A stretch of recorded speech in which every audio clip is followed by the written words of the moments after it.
언제나 우리를 떠나시지 않고 매 순간 우리와 함께 하시는 주님을 찬양합니다. 하나님 찬양대가 하나님 앞에 고백해 올린 것처럼 모든 순간순간마다 내 입술에서 울려 퍼지는 모든 것들이 주님 앞에 연락되길 원합니다. 무더위 날씨 가운데서도 불평이 떠나가고 찬양이 넘쳐나게 하여 주옵소서. 감사가 넘쳐나게 하여 주옵소서. 서로 사랑하고 응원해주는 응원의 말, 살리는 말이 흘러넘칠 수 있도록 우리 안에 계신 성령님 역사하여 주옵소서. 박명수 권사님과 그의 자손과 가문을 예수님의 이름으로 축복합니다.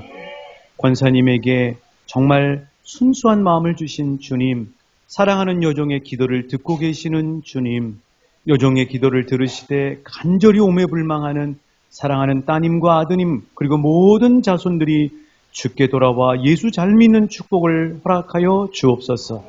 오고 가는 소식이 복되게 하여 주옵시며 권사님 영육을 강건하게 하여 주옵시고 기도할 때마다 하늘이 열리게 하여 주옵시며 기도할 때마다 영혼이 보이게 하여 주옵시고 기도할 때마다 가슴이 뜨거워지며 위로부터 부어지는 새 힘을 공급받는 축복을 허락하여 주옵소서. 이 시간 말씀을 듣길 원합니다. 주여 우리 가운데 임재하여 주옵소서. 말씀이 선포될 때 성령님 만나는 역사를 허락하여 주옵소서. 모든 것을 믿고 맡기며 예수님 이름으로 축복하며 기도하옵나이다. 아멘. 우리 주님 이름으로 사랑하고 축복합니다. 여러분은 성령님과 이렇게 많이 친밀해지시고 계십니까? 또 성령님이 이렇게 매일매일 매 순간에 함께 하시고 계시는데 그 성령님이 함께 하심을 경험하시면서 사시고 계시는 줄 믿습니다. 저도 이렇게 계속해서 몸된 성전에서 말씀이 선포되면서 성령님 앞에 더 많이 민감해져 있는 그런 은혜를 경험하고 있고 또 그런 것들을 계속 기록을 하고 있습니다. 지난주에 제가 경험한 성령님의 은혜를 한 2가지 정도 나눈다면 첫 번째는 사진 하나 띄워드리길 원하는데요. 수요일날 경험한 겁니다. 수요일날 그날이 창세기 28장의 야곱의 사닥다리 이야기였거든요. 그래서 이제 그 인쇄물을 열심히 준비를 하고 난 다음에 이제 저녁을 먹으러 예배드리기 위해서 저녁을 먹어야 되잖아요. 안 먹어야 됩니까? 먹어야 되죠. 저녁을 먹으러 쫙 갔는데 하늘에 이렇게 하늘 구름이 이렇게 너무 아름다운 거예요. 근데 이 하늘 그림 바로 이렇게 우리 하우스 있잖아요. 하우스 앞에 쫙 갔는데 저렇게 하늘이 되어 있는 거예요. 전투기가 지나간 게 아니더라고요. 그 다음날 새벽까지도 저렇게 있었어요. 새벽에도 찍은 사진이 있는데 여러분 이게 제가 그날 저녁에 준비한 그 야곱의 사닥다리 그림하고 비슷합니다. 그렇죠? 그래서 그날 메시지가 뭐냐면 우리가 예수를 믿기 시작하면서 하나님 만나면서부터 우리의 생명이 이미 영생으로 잇대어져 있는 거거든요. 그러니까 저 하늘과 땅이 맞닿아져 있는 것처럼 정말 너의 생명이 너의 왕춘교회 모든 성도님들의 생명이 하늘의 영혼에 잇대어져 있단다 하는 것을 구름으로 하나님 이렇게 확인시켜 주십니다. 또 하나 성령님의 또 생생한 역사를 말씀드린다면 오늘 본문이에요. 오늘 성경 봉독 안 했죠? 네, 오늘 본문이 지난주에 본문 안에 들어가 있었어요. 지난주가 26절부터 30절까지였거든요. 그런데 오늘 29절, 30절이거든요. 이 본문을 하나님이 자꾸 마음 가운데 떠나지 않게 하시는 거예요. 그러면서 성령님이 주시는 마음이 뭐냐면 너 이 말씀 한 번 더 짚고 넘어가면 안 되겠니? 하고 마음을 주셨어요. 근데 문제는 뭐냐? 짚고 넘어가라 그래서 한 주 내내 이 말씀을 이제 마음 가운데 붙들게 해주셨는데 중요한 건 뭐냐면 메시지를 안 주시는 거예요. 여러분 날짜는 다가오고 이 글을 원고를 내야 되는데 원고를 내기 전에 날짜는 다가오는데 써야 될 글이 없으면 얼마나 당황스러워요. 그러면 저는 어떻게 살았을까요? 누구의 바짓가랑이를 잡고 살았을까요? 성령님의 바짓가랑이를 잡고 살 수밖에 없는 거죠. 늘 말씀을 준비하면서 저 나름대로의 고집이 있어요. 그 고집이 뭐냐면 첫 번째는 주석서를 자주 안 본다. 주석서를 거의 의지하지 않고 설교한다. 또 하나는 남이 한 설교 듣거나 남이 한 설교집을 참고하지 않는다. 오직 성령님이 하나님이 우리 교회 공동체에 주시는 말씀과 메시지를 오직 주님 앞에 두렵고 떨림으로 주님을 의지하고 주님이 분명히 주실 거거든요. 근데 그날이 빨리 주면 마음이 평안한데 어떨 때는 마감 시간 다 돼서 주실 때도 있거든요. 근데 그때까지는 두렵고 떨림으로 주님의 바짓가랑이를 붙잡니다. 아무리 시간이 초조해도 절대 저는 인터넷을 뒤지지 않습니다. 하나님 앞에 계속 기도하면서 매달려요. 이게 제가 평생 하나님 앞에서 말씀의 종으로 살려고 하는 자존심. 괜한 똥꼬집입니까? 그런 자존심을 가지고 말씀을 준비합니다. 그런데 주님이 한순간에 주십니다. 일주일 내내 초조한 마음 가운데 하나님 이 말씀 29절 30절의 말씀이 무슨 뜻이에요? 이걸 통해서 우리 공동체 우리 성도님들에게 주시고자 하시는 하나님의 마음이 무엇이에요? 일주일 동안 아무리 하나님 앞에 이렇게 매달리고 해도 하나님은 속히 안 주시는데 한순간에 말씀을 쫙 펼쳐주시고 여러분 그 경험이라고 하는 건요. 그 순간이라고 하는 건 진짜 경험해보지 않은 사람은 그 기쁨을 알 수가 없습니다. 그래서 이제 그 하나님이 쫙 펼쳐주신 거. 한순간에 분명하고 단순하고 명료하게 하나님이 펼쳐주시고 일주일 내내 제 힘으로 하해서는 안 되는데 하나님이 한순간에 하늘문을 확 열어주시고 말씀의 계시의 눈을 열어주시면 그 순간에 쫙 들어오는 그냥 그것을 받아. 잘 모르시죠? 그 기쁨이 있어요. 성령님하고 함께 살면 성령님은 이런 역사들을 우리가 하고 있는 어떤 일이 됐던 그런 일들 속에서 성령님이 역사하시는 거죠. 자, 그럼 오늘 말씀 29절 한번 먼저 읽어보시겠습니다. 29절 우리 같이 읽어보실게요. 하나님 말씀 읽을 때 은혜가 우리 안에 들어옵니다. 시작.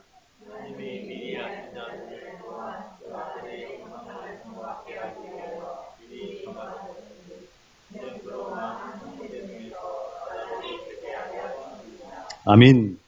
자, 오늘 우리가 나누고자 하는 로마서 8장 29절과 30절은 매우 중요한 말씀인데 구원에 관련된 매우 중요한 말씀이에요. 무엇에 관련되어 있는 매우 중요한 말씀이라고요? 구원이에요. 우리는 구원받기를 원하죠? 한 사람도 구원에서 이탈하는 사람이 없어야 돼요. 그게 정말 우리 모두가 간절히 원하는 거죠. 그런데 구원에서 매우 중요한데 첫 번째 방금 읽으셨던 29절의 말씀이 왜 중요하냐면 하나님이 우리를 구원해 주신 목적은 이걸 한다는 걸 가르쳐 줍니다. 29절 한번 따라해 주시겠어요? 하나님이 나를 구원하신 목적이다. 자, 하나님이 나를 구원하신 목적이 무엇일까요? 그 목적이 무엇일까? 29절에 보시면 한번 따라해 주시겠습니다. 그 아들의 형상을 본받게 하기 위하여. 그렇습니다. 그 아들은 누굴까요? 예수님이죠. 그런데 29절에 보면 끝절에 보면 예수님이 누구라고 나와 있어요? 따라해 주시겠어요? 맏아들. 그러니까 예수님을 본받도록 하기 위해서 하나님이 우리를 구원해 주셨다는 사실이에요. 하나님이 나를 구원해 주신 목적이 뭐냐면 예수를 본받도록 하기 위해서라는 거예요. 이게 매우 중요해요. 하나님이 나를 구원해 주신 목적을 잘 아는 게 매우 중요해요. 이 목적을 잘못 알면 목적지를 잘못 정하면 엉뚱한 데로 가는 것처럼 목적을 정확하게 아는 게 중요해요. 많은 사람들이 하나님이 나를 구원해 주신 목적을 뭐라고 생각하는 경향이 많냐면 무병장수하고 만사 형통한 게 하나님이 나를 구원해 주신 목적이라고 착각하는 경향이 너무 많아요. 그렇게 되면 어떤 일이 벌어지느냐? 예수 믿는데 첫 번째는 하나님이 나를 구원해 주신 목적을 정확하게 예수를 본받게 하기 위해서 하나님 나를 구원해 주셨다고 하는 사실이 아니라 예수 믿으면 모든 게 잘 되고 병도 안 걸리고 형통하고 잘 먹고 잘 사는 거라고 생각하기 시작하면 하나님을 오해하는 일이 벌어집니다. 두 가지 부작용이 있어요. 첫 번째는 믿음이 자라질 않아요. 두 번째는 어떤 부작용이 있냐면은 두 번째 부작용은 하나님을 오해해서 시험에 들기 쉬워요. 왜냐하면 하나님이 나를 구원해 주신 목적이 무병장수 만사형통이라고 생각하면 예수 믿어도 고난이 있다 없다? 고난이 있어요. 근데 그 고난을 목적을 잘못 이해하니까 뭐야? 내가 하나님 믿었는데 이렇게 안 좋은 일이 생겨? 차라리 옛날 이렇게 상 차려놓고 고사 지내는 게 낫겠네. 이런 생각을 할 수도 있다고요. 근데 그게 아니에요. 하나님이 나를 구원해 주신 목적은 뭐냐면 그 아들을 본받도록 하기 위해서라고 분명하게 말씀합니다. 자, 그럼 그 아들을 본받는다고 이야기하면서 그 아들 예수가 맏아들이라고 이야기했는데 이게 무슨 뜻이냐면은 하나님이 나를 구원해 주신 목적은 뭐냐면 따라해 주셔야 돼요. 중요하기 때문에 하나님의 자녀다운 자녀가 되도록 하기 위해서. 자, 여러분 기억하시기 위해 PPT를 준비했습니다. PPT 한번 띄워주세요. 하나님이 나를 구원해 주신 목적은 뭐냐면 하나님의 자녀다운 자녀가 되는 게 목적이에요. 하나님의 자녀다운 자녀. 그래서 예수가 맞이 아니냐. 여러분 집에서 우리가 자녀를 키울 때 맞이를 정성을 다해서 예전에 맞이한테는 특별하게 더 대우해 준 이유가 뭐냐면 동생들 7, 8명이 다 맞이를 보고 맞이처럼 되라고 하는 부모의 심정이 커요. 그렇죠? 그러니까 예수님을 맞이라고 하나님이 이야기하시는데 이 맞이인 예수를 본받도록 해라. 이 얘기는 뭐냐면은 내가 너희들 구원한 이유가 뭔 줄 알아? 나의 자녀다운 자녀가 되길 원해. 이것이 바로 내가 너희를 구원한 목적이야 하는 사실을 말씀드립니다. 자, 여러분, 그래서 우리가 아는 지인이나 동네 사람들 한번 봐보세요. 그 지인이나 동네 사람들 보면은 그 아버지의 그 자녀, 그 부모의 그 자녀와 같은 자녀들이 나오는 집이 있는가 하면은 그 부모답지 않게 말썽 피우고 그리고 영 부모하고 전혀 닮은 데가 없이 막 우리가 정말 이야기하기 좀 안쓰러운 그런 자녀들의 모습이 있죠. 그러면 어때요? 그 부모는 마음이 어떨까요? 그 부모는 너무 마음이 아픈 거죠. 부모는 너무너무 좋아요. 근데 자녀들은 전혀 그 부모 같지가 않아요. 그 아들은, 그 딸은 전혀 그 부모 같지가 않으면 동네 사람들의 속으로 얘기하죠. 어떻게 저런 자식이 나왔대? 이런 얘기를 하잖아요, 여러분. 그렇죠. 자, 그럼 우리의 부모님이 누구예요? 우리 아버지가 누구예요? 하나님이죠. 그러면 저와 여러분은 우리 주변에 있는 사람들에게 정말 그 하나님이라고 하는 부모의 그 자녀네 이런 얘기를 듣고 살기를 하나님이 원하시는 거예요. 그런데 하나님이 분명히 부모인 줄 알아요. 그런데 어떻게 저런 자식이 나왔대? 이렇게 되면 누가 욕을 얻어먹어요? 하나님이 욕을 얻어먹어요. 코로나가 터지고 그리고 오늘날 이 우리 대한민국 사회나 이 세상 사람들이 우리에게 가장 아쉬워하는 게 뭐냐면 우리의 부모님이 하나님 아버지인 건 세상 사람도 다 알아요. 저는 돌아다니면 목사인지 다 알아요. 얼마나 감사한지 몰라요. 예전에는 저 은행원인 줄 알고 있는 사람도 있었고요. 회사원인 줄 아는 사람도 있었어요. 근데 요즘은 제가 제 정체를 숨기지 않아요. 그렇다고 제가 목사입니다 하고 그렇게 얘기하지 않아요. 뭐 그렇게 얘기해서 긍정적이면 좋은데 그렇지 않을 수도 있거든요. 그런데 사람들은 제가 목사인지 다 알아요. 그런데 제 모습이 엘리베이터에서건 길거리에서건 사는 모습이건 운전할 때건 어느 상황에서건 정말 저 사람 보니까 그 아버지, 그 아들 맞네. 이런 얘기를 듣고 사는 것이 하나님께도 영광이 되고 우리에게도 복이 된다고 하는 사실이에요. 그러니까 하나님이 저와 여러분을 구원하신 목적은 뭐예요? 무병장수, 만사형통이에요? 뭐예요? 한번 따라해 주시겠어요? 하나님의 자녀다운 자녀가 되도록 하기 위해서. 이게 하나님이 우리를 구원하신 목적이에요. 이거를 잘 붙잡고 계셔요. 이 목적지를 잘 붙잡고 계셔야 우리 믿음이 하나님이 원하시는 만큼 건강하게 잘 자랄 수가 있고 세상 가운데서 덕을 드러내고 하나님 아버지의 얼굴을 이렇게 빛나게 할 수 있는 복된 삶을 살 수 있다고 하는 사실이에요. 좌우 옆 사람에게 다시 한번 축복합니다. 하나님이 나를 구원하신 목적은 하나님의 자녀다운 자녀가 되도록 하기 위해서입니다. 자녀다운 자녀가 되기 위해서. 그렇게 하기 위해서 맏아들이신 예수님을 본받으십시오. 주님의 이름으로 축복합니다. 그렇죠. 저는 궁금해요. 우리 주변의 마을 사람들이 대체 왕춘교회 다니는 사람들은 어떻게 생각할까? 왕춘교회 다니는 사람들은 대체 우리 주변에 있는 마을 분들은 왕춘교회 다니는 사람들은 이래 하고 이야기하는 게 있을 거라고요. 그게 매우 궁금해요. 그런데 우리 주변에 있는 분들이 왕춘교회 다니는 사람들은 진짜 하나님 믿는 사람들 맞아. 이렇게 들을 때 하나님이 영광 받으시고 또 선한 복음의 열매가 맺혀지게 될 줄 믿습니다. 이게 이제 29절의 말씀이에요. 자, 그런데 이제 하나님이 우리를 구원하신 목적이 하나님의 자녀다운 자녀가 되는 것이 그 목적인데, 그렇게 되기 위해서는 어떻게 돼야 되느냐? 과정이 있다는 거예요. 그 과정이 뭐냐? 따라해 주시겠어요? 구원의 과정. 그게 30절입니다. 자, 구원의 과정이 있대요. 오, 나 몰랐는데? 아, 나는 알았어. 구원의 과정이 이런 거래요. 30절 같이 읽어보실게요. 시작.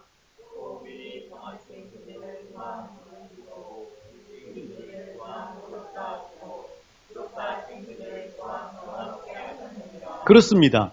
자, 하나님이 나를 구원하신 목적이 뭐예요? 하나님의 자녀다운 자녀가 되는 거예요. 이게 나를 구원하신 목적이에요. 그러면 그 자녀가 되려면 한순간에 된다는 게 아니에요. 그 자녀가 되려면 과정이 필요하다는 거예요. 그걸 뭐라고 이야기한다고요? 따라해 주시겠어요? 구원의 과정. 구원은 과정이 필요한 거예요. 구원의 과정. 그래서 그 과정이 뭐냐? 표로 제가 준비해 드렸어요. 구원은 과정이에요. 구원은 한 번 딱 예수 믿고 끝나는 게 아니에요. 구원은 한 번 예수를 믿기 시작하면서부터 구원의 과정이 천국 가는 그날까지 계속돼야 되는 거예요. 이게 매우 중요한 이야기예요. 구원의 과정에는 30절에 보면 세 가지가 있어요. 한번 따라해 주시겠어요? 칭의, 성화, 영화. 그렇죠. 칭의, 성화, 영화. 이거는 우리 예수 믿는 사람은 기본적으로 알고 있으셔야 돼요. 이거 처음 들으시면 안 돼요, 이거. 예수 믿는 사람은 기본적으로 알아야 될 거예요. 칭의는 뭐냐? 하나님이 먼저 나를 선택하고 자녀로 부르셨다는 사실. 이게 칭의입니다. 영화는, 성화는 뭐예요?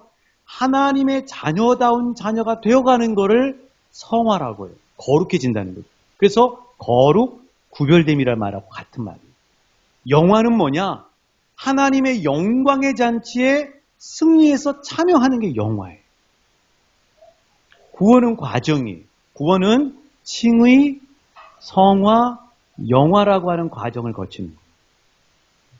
자, 여러분, 우리가 믿음 생활을 하면서 하나님이 우리를 구원해 주신 목적, 그리고 하나님께서 나를 구원해 주시고 난 다음에 구원은 과정이라고 하는 사실을 알아야 되는 이유가, 매우 중요한 이유가 뭐냐면 믿음이 해이해지지가 않아요. 이 사실을 알면. 하나님이 나를 구원해 주신 목적을 우리가 제대로 알면은 계속해서 성장하려고 하는 거죠. 성장하려고 하는 거죠. 그리고 구원은 한 번에 이루어지는 게 아니에요. 구원은 한 번에 이루어지는 것이 아니라 과정이 필요해요. 그래서 예수를 믿으면 한 번 구원받고 딱 끝나는 게 아니에요. 그러니까 거기서 멈춰버리는 거죠. 아, 나는 이제 천국 티켓 따냈다 하고 멈춰버리는 거예요. 그게 아니고 계속해서 하나님이 우리를 구원의 과정으로 영화까지, 칭의에서 성화를 거쳐 영화로 우리를 계속해서 하나님이 따라해 주셔서 견인해 가신다. 여러분, 견인차 아시죠? 견인차. 하나님이 우리를 구원의 과정으로 계속 친절하게 안내해서 끌어가 주시는, 이걸 견인이라고. 그 견인의 과정에서 중요한 역할을 하신 분이 누구냐면 성령님이 날마다 함께 하시면서 우리를 가르쳐 주시는 거예요. 가르쳐 주시는 분이 있어야 제대로 가잖아요. 그래서 성령님하고 친하게 지내야 돼요? 안 친하게 지내야 돼요? 친하게 지내야 돼요. 마치 이런 거하고 똑같아요. 또 오늘 또 운전면허에 대해서 얘기하게 돼요. 자, 운전하는 거하고 비슷합니다. 이 구원의 과정이라고 하는 게.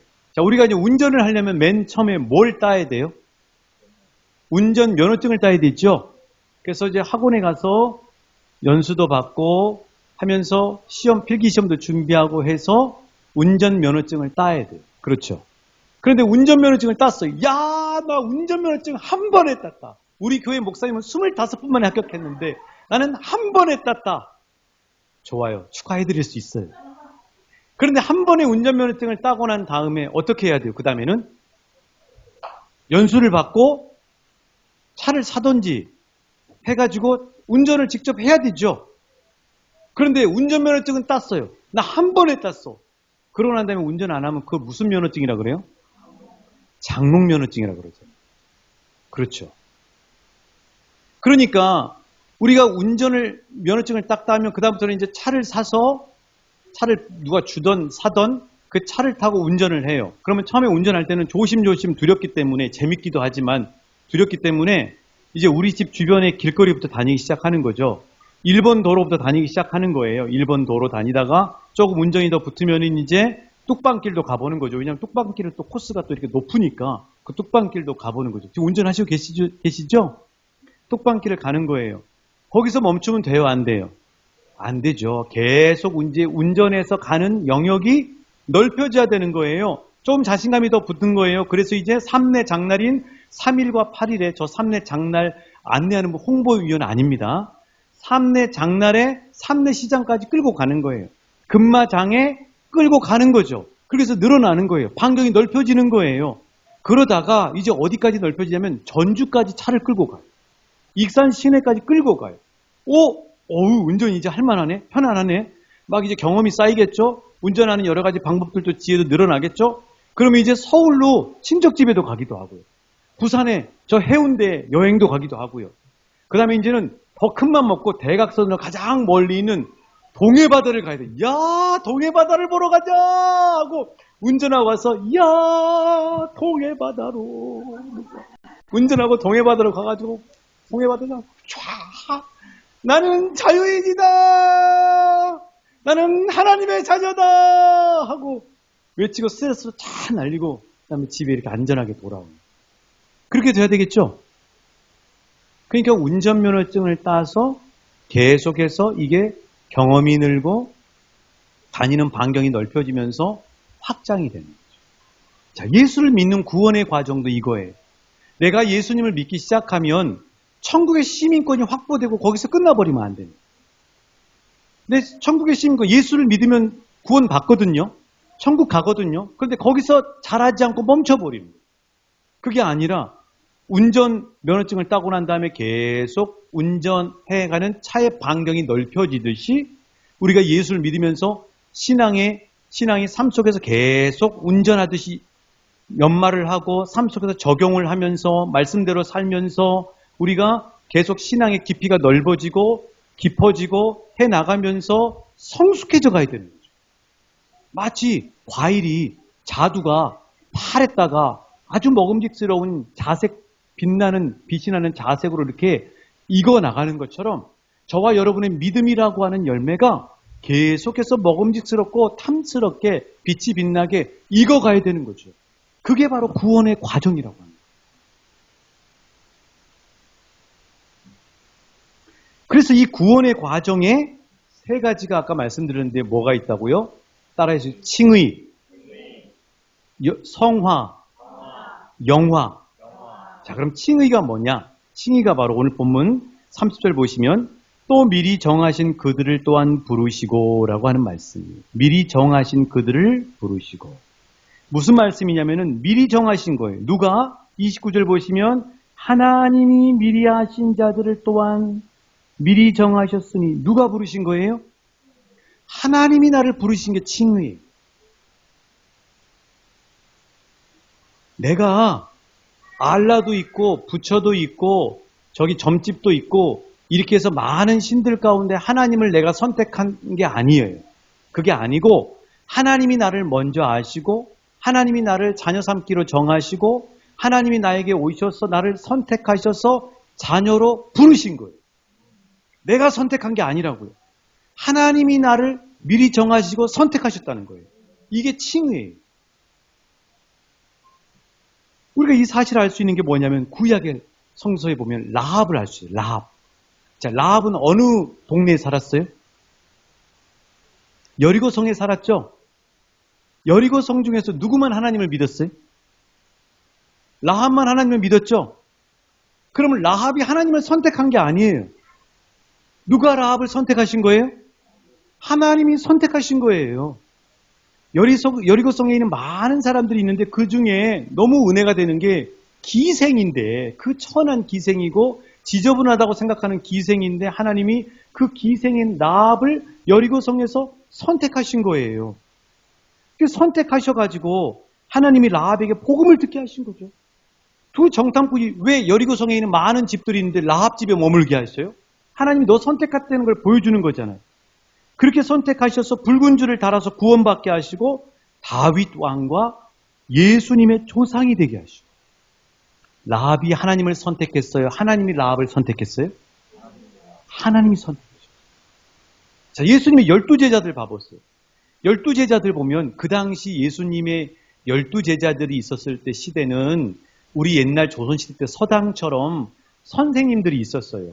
이황 선생님, 이희 선생님이 서당을 딱 열어놓고 그곳에 자기 제자들, 자, 나에게 와서 배울 사람들 배워라 하는 그런 학교들이 있었다고요. 그런 대표적인 사람이 누구냐면 가말리엘 선생님이고, 가야바라고 하는 제사장도 뭐 그런 일을 했었을 거라고요. 자기가 딱 열어놓고 나 이런 사람이야, 다 나에게 와서 나의 문화생이 되어서 나에게 이 율법도 배우고 또 이 여러 가지 것들을 배워라 하고 그렇게 하던 시대였어요. 그런데 놀라운 사실은 예수님은 제자들에게 어떻게 하시냐면, 제자들이 예수님을 찾아간 게 아니에요. 저 가말리엘 선생님 계시네? 저 가야바 선생님 계시네? 근데 저 예수 선생님이 있대. 저 예수 선생님 아주 용하대. 아주 지혜롭대. 그리고 대단하시대. 인격도 좋으시대. 능력도 많으시대. 우리가 예수 선생님 가서 그 서당에 가서 열심히 배워야 되겠다. 그렇게 배운 게 아니라. 그러면 예수님의 제자들은 어떻게 모였는가? 자, 마태복음 4장 21절 22절입니다. 같이 읽어보실까요? 시작.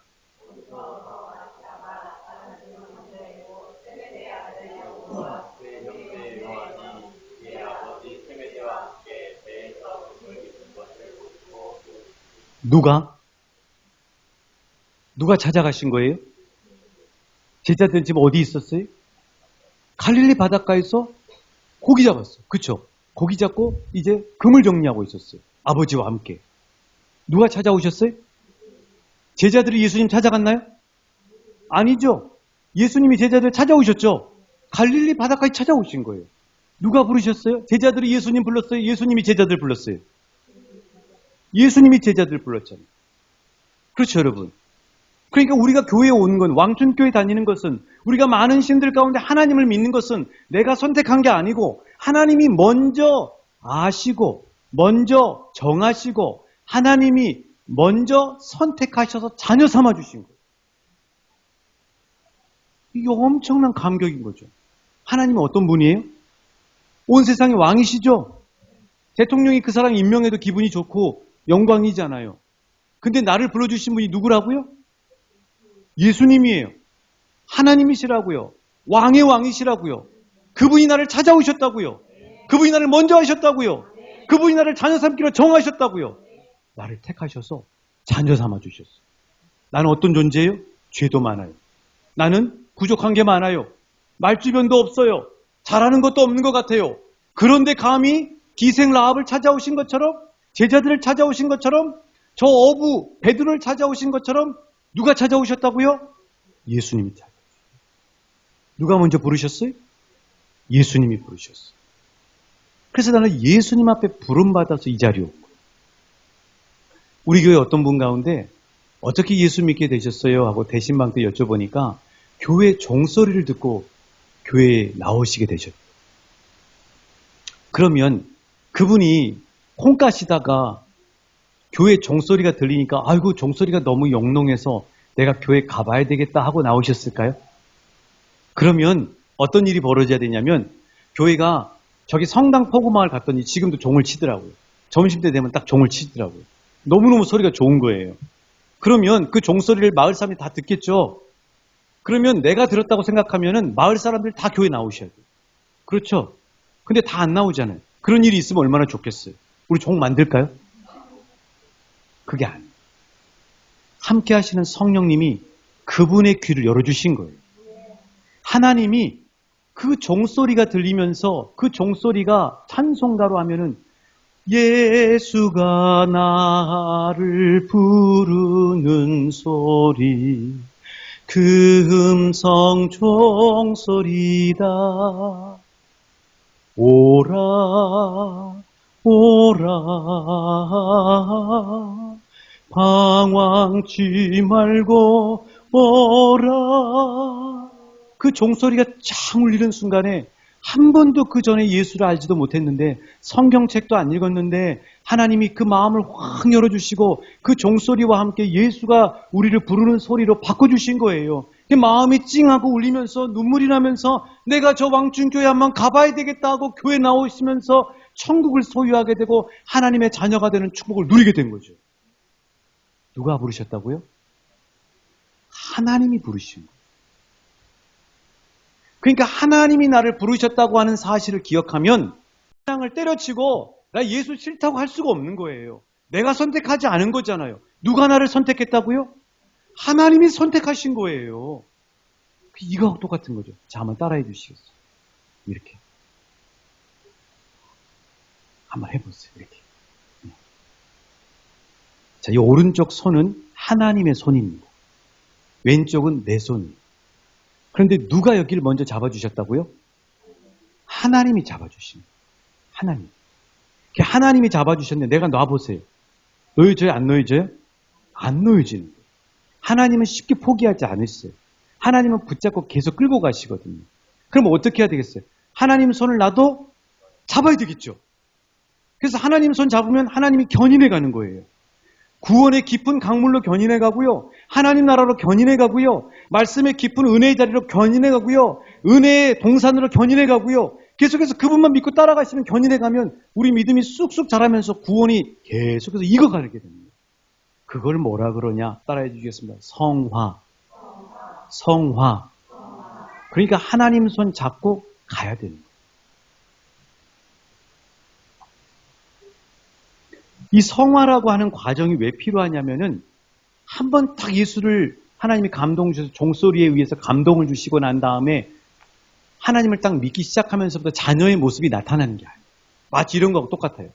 자, 애굽에서 400년 동안 종살이했던 이스라엘 백성들이 하나님이 그들을 끄집어 내주셨잖아요. 그렇죠. 강한 손과 펴신 팔로 이스라엘 백성들을 바로의 최강의 바로의 무력에서 끄집어 내주셨어요. 홍해를 건너게 하셨어요. 그랬죠. 그런데 놀라운 사실은 뭐냐면 그렇게 끄집어내 주시고 난 다음에 지름길이 있었다고요. 지도 한번 펼쳐주시겠어요? 자, 하나님이 너희들 내가 끄집어내서 저기 가서 살아. 그곳이 어디냐면 약속의 땅인 가나안 땅이에요. 자, 여러분 이스라엘 백성들이 홍해 살다가 여기 살다가 홍해 건너서 약속의 땅 가려면 제일 빠른 길이 어디예요? 이 가면 되죠? 그렇죠? 근데 하나님은 어떻게 끌고 가셔요? 구름기둥과 불기둥으로 광야를 끌고 가시는 거예요. 여기서 40년 동안을 광야에서 이스라엘 백성을 구름기둥과 불기둥으로 인도해 오시는 겁니다. 그러면 왜 11길밖에 안 되는 저 짧은 길로 해서 바로 약속의 땅을 들여보내주시지? 왜 고생스러운 저 물도 없고 척박하고 낮에는 뙤약볕이 너무 뜨겁고 밤에는 춥기까지 한 저 광야에서 40년 동안 이스라엘 백성들을 구름기둥과 불기둥으로 인도해 주셨을까요? 말씀으로 보죠. 자, 신명기 8장 2절부터 6절까지 말씀입니다. 자, 하나님이 아주 자세하게 내가 너희들을 40년 동안 광야로 끌고 온 이유가 뭔 줄 알아? 하고 하나님이 말씀해 주십니다. 설명해 주셔요. 참 우리 하나님 자상하시죠? 같이 읽어보실게요. 신명기 8장 2절 3절 먼저 읽습니다. 시작. 네, 하나님 여호와께서 걷게 하신 것을 기억하라. 이는 너를 낮추시며 너를 시험하사 내 마음이 어떠한지 지키는지 지키지 않는지 알려 하십니다. 너를 낮추시며 너를 줄이게 하시며 또 너도 알지 못하며 내 조상들도 알지 못하던 만나를 내게 먹이신 것은 사람이 떡으로만 살 것이 아니요 여호와의 입에서 나오는 모든 말씀으로 사는 줄을 내게 알게 하려 하십니다. 아시겠죠? 하나님이 왜 40년 동안 그 먼 길로 이렇게 인도하셨다고요? 방금 읽으셨잖아요. 너를 낮추시고 너를 시험하시고 네 마음이 어떠한지 너를 줄이게 하셔서 내가 알지도 못하는 만나를 먹이신 것은 따라해 주시겠어요? 사람이 떡으로만 사는 것이 아니라 하나님의 입에서 나오는 모든 말씀으로 사는 존재니라. 이걸 알게 하기 위해서 하나님이 이끌으셨다는 거예요. 한마디로 이야기하면 떡으로만 산다는 것은 뭐냐면 돈 때문에 먹고 살기 위해서 이 세상을 사는 존재가 아니라는 거예요. 그건 광야에서 살았던 예전에 구원받기 전의 모습이에요. 구원받고 난 다음에 하나님이 40년 동안 훈련시키는 이유는 뭐냐면 너 먹고 살기 위해서 입에 풀칠하기 위해서 밥 먹고 살기 위해서 이 세상을 사는 게 네 목적이 아니야. 그럼 그 목적이 뭐예요? 따라해 주세요. 여호와의 말씀으로 사는 사람이란다. 그런 사람을 만들기 위해서 하나님이 단번에 구원으로 하시는 것이 아니라 11길로 인도하는 것이 아니라 40년 동안 이끌어서 애굽의 노예의 근성들을 다 빼버리고 훈련시키셔서 철저하게 하나님을 의지하며 살 수 있는, 말씀에 의지하며 살 수 있는 그런 하나님의 자녀다운 자녀로 만드시기 위해서 하나님이 광야로 이끌으셨던 거예요. 지난주 오미자 말씀드렸어요. 여러분 지난 한 주 동안 여러분은 오미자의 어떤 맛을 느끼면서 사셨어요? 요새 사는 맛이 좋다 이런 이야기 하는데 요즘 여러분은 오미자로 이야기하면 사는 맛이 어떤 맛입니까? 단맛입니까? 쓴맛입니까? 신맛이신가요? 매운맛이신가요? 짠맛이신가요? 그런데 극상품 오미자가 되려면 어떻게 해야 된다고요? 단맛만 있으면 돼요? 여러분이 반찬을 하시는데 반찬에 단맛만 있으면 맛있어요? 없어요? 달기도 하고 좀 약간 간간하기도 하고 씹히는 맛도 있고 그래야 맛있잖아요. 오미자도 극상품 오미자가 되려면 단맛만 있어서는 안 돼요. 그 5가지 맛이 다 있어야 영양소도 있고 극상품 오미자가 되는 거죠. 하나님의 자녀도 한 번 예수 믿고 끝나는 것이 아니라 우리 삶에 광야를 지나야 되는 거예요. 오늘 여러분 가운데 광야를 지나시는 분이 있죠. 그것은 하나님이 우리를 미워서 광야로 내보내시는 것이 아니에요. 하나님의 자녀다운 자녀로 만드는 거예요. 너 세상에 돈 따라가고 먹고 살기 위해 사는 존재는 하나님의 자녀가 아니야. 내가 너를 부른 이유는 말씀의 자녀로 사는 거야. 자녀다운 자녀가 될 수 있도록 너를 내가 불렀어 하고 하나님이 만들어 가시기 위해서, 깎기 위해서 훈계하시고 깎기도 하고 또 우리를 넓게 만드시기 위해서 하나님이 광야에서 훈련시켜가는 과정인 거죠. 그게 바로 오늘 우리의 삶인 거예요. 그래서 예수 믿으면 때로 어려운 일도 있는 거예요. 그런데 그 이유가 뭐예요? 하나님이 우리를 하나님의 자녀다운 자녀로 만들어 가시기 위해서 계속해서 성령님이 동행하시면서 우리를 이끌어 가시죠. 사랑하는 여러분, 힘들고 어렵습니까? 다시 힘을 내실 수 있기를 축복합니다. 하나님이 나를 하나님의 아름다운 자녀로 만들어가고 계신다는 사실을 기억하실 수 있기를 축복합니다. 그게 성화예요. 성화. 자, 그렇게 하나님의 자녀로 거룩하게 만들고 구별해서 만들고 사람이 이제 고생을 하면서 깎이는 거죠. 그러면서 하나님의 자녀처럼 겸손해지고 그렇게 되는 거죠. 거기서 끝나는 게 아니에요. 그 다음에 이제 구원의 완성이 되는데 그 완성이 뭐냐면 따라해 주시겠습니다. 영화. 영화. 그렇죠. 영화가 뭐냐면 의롭다 하신 그들을 또한 영화롭게 하셨느니라 하고 30절에서 말씀하고 있어요. 자, 좌우 옆 사람에게 축복합니다. 영화에 이르십시오. 하나님의 영화에 이르십시오. 하나님의 영광스러운 잔치에 참여한다는 거예요. 성경을 보면 성경의 끝자락에는 클라이맥스에는 뭐가 있냐면 꼭 잔치가 벌어져요. 여러분 욥기가 고난서죠. 근데 욥기가 그렇게 고난을 당해요. 자기가 알 수 없는 이유로 고난을 당한다고요. 정금과 같이 나오죠. 오늘 불렀던 찬양처럼 내가 정금같이 나오리라 말씀하죠. 욥기서 끝장이 42장인데 42장에 보면 잔치하는 장면이 나와요. 그렇죠. 욥기 끝에 잔치하는 장면이 나옵니다. 자, 모르드게와 에스더가 있어요. 에스더서에 보면은 막 하만이 주동이 돼가지고 이스라엘 백성을 몰살시켜서 죽이려고 합니다. 그런데 하나님 어떻게 하시죠? 맨 마지막 9장에 가면 10장까지 있는데 에스더서 9장에 가면 잔치하는 장면이 나와요. 그게 바로 부림절 잔치예요. 그렇죠. 자, 집 나간 둘째 아들도 마찬가지죠. 집을 나갔는데 집에 돌아와요. 그러니까 아버지가 뭘 펼쳐요? 잔치를 펼치잖아요. 자, 예수님이 첫 번째 기적을 펼치셨어요. 가나에 무슨 잔치? 혼인잔치에서 첫 번째 기적을 베푸신 거예요. 거기에 매우 깊은 뜻이 있어요. 그게 뭐냐면 요한계시록 19장에 보면 거기도 잔치 얘기가 나오는데 하나님을 믿다가 이 땅에서 고난당하지만 하나님을 믿고 끝까지 예수님을 믿음으로 승리한 사람들에게는 이 잔치에 참여한단다 하고 하나님이 생생하게 보여주는 게 요한계시록 19장이에요. 그 잔치가 뭐냐면 따라해 주시겠어요? 어린 양의 혼인잔치. 그래. 성경은 계속해서 잔치 얘기를 하고 있어요. 그 잔치가 뭘 얘기하냐면 욥도 마찬가지고 에스더와 모르드게도 마찬가지고 예수님을 따르는 사람도 마찬가지고 어린 양의 혼인잔치도 마찬가지고 우리의 구원은 이 땅에서 그냥 잘 먹고 잘 사는 게 아니라는 거예요. 우리의 구원은 하나님이 우리에게 클라이맥스로 너 승리했다. 착하고 충성된 종아 잘했다. 내가 내 즐거움에 참여할지어다. 하고 말씀하시는 저 하나님 나라 천상에서 베풀어 주시는 영화의 잔치, 영광의 잔치에 참여하는 것이 우리가 이 땅에서 살면서 끝까지 바라보아야 할 잔치자리라는 사실. 우리가 바라보면서 살아야 될 자리가 하나님이 열어주신 승리의 잔치자리, 영화의 잔치자리예요. 그거를 바라보지 못하면 이 땅에서 우리가 가는 인생길에서 마귀가 계속해서 우리를 유혹합니다. 세상의 잔치집에 자꾸 유혹을 해요. 우리를 협박해서 세상의 잔치집에 자꾸 들어가라고 우리를 거기다 몰아넣어요. 마치 춘향이하고 똑같아요. 여러분, 춘향이가 당장에 이 변사또한 수청에 들고 변사또한테 잘 보여서 변사또가 열어주는 맨날 호의호식의 잔치상만을 바라봤다면 춘향이는 변절했어요.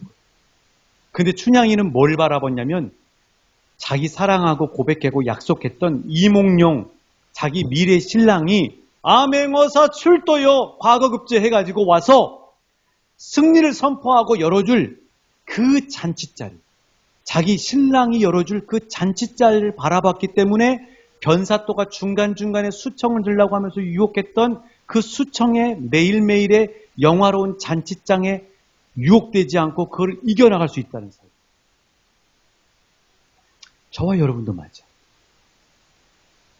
우리도 하나님 나라에서 감히 상상할 수 없는 승리의 영광의 그 면류관을 받은 하나님의 위로와 칭찬을 받는 그 잔치자리를 놓쳐버리면 이 땅에서 잠깐 먹을 수 있는 마귀가 배설해 놓은 잔치집에 우리의 몸을 담글 수가 있다고 합니다.